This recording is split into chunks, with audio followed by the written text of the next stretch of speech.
just think about aggressive with the lower half, and think about running those fastballs through the target, run them through location instead of two. Just it's good at the beginning and then kind of. Yeah, I think you probably got too fine with them trying to just work on too much out there. You've done the work. Now it's just putting trust in the work.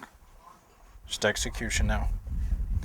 Doing a good job though. Establish that fastball. Get the fastball established, and we can start pitching off that second time through the lineup. At some point, you got to understand that we're running two-pitch combinations.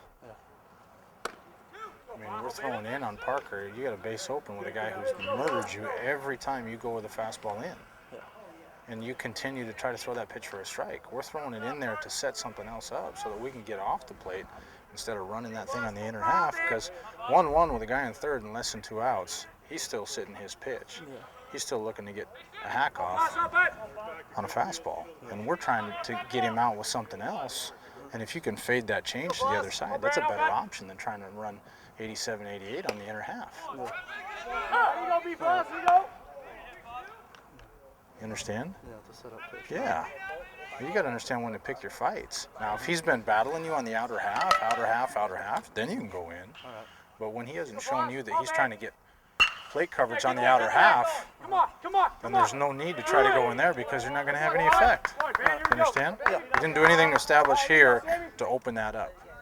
We're just going in there to open up the outer half because we backdoor 2 breaking balls.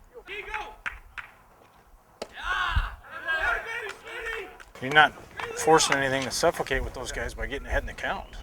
You're letting guys just sit up there and sit in fastball counts, and then you're not forcing them to have to make any decisions with anything. All right, we've gotten through that lineup now almost one time. We still have to establish a fastball. We're still 2 hit and miss with it. You have to be able to command that to one side, and then we can start to expand from there. And for you, when you run that thing down, notice every time you do that, the guys take. They don't get swings off on it, not early in the count, because they're taught to hunt elevation. But the more you keep throwing it down there, the more you're going to force them to have to commit to doing it because they're going to be behind in the count. And then when they want to go early, they're just going to ground out. Before you know it, you're going to find yourself in the 7th or 8th inning with a low pitch count and good results. Work to get ahead. Sammy? Hey, nice job. Nice job. Good job holding right there. Yeah, I knew it was going to get in Miller's head.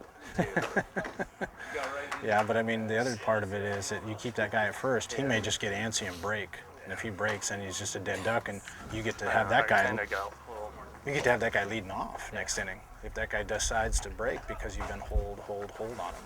So it's good. Yeah, and I kind of felt like I was starting to fall in patterns. So. Yeah, we'll get the change going a little bit more again next inning.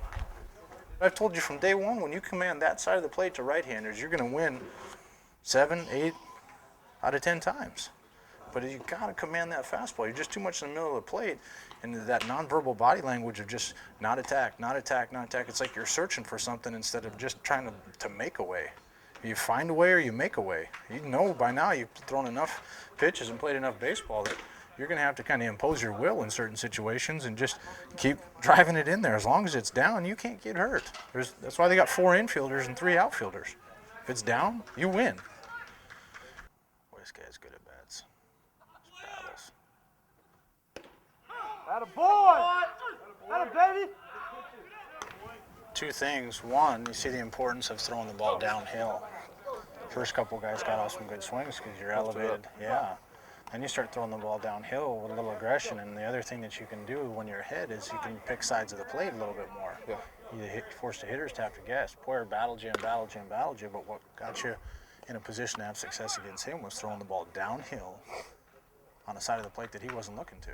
Yeah. If you had elevated it, you might have gotten a piece of him just because he was diving so hard, but it just tied him up because he'd been breaking ball to that side a few times. It was down. You kept forcing him to break posture and go down and get it, and then you open up that side of the plate for yourself. And then at the end there, just again being ahead with some aggressiveness, downhill, you force guys to have to make decisions, and the aggressiveness is good. All right, go on, give us another one there. Cool. Hey, make sure you're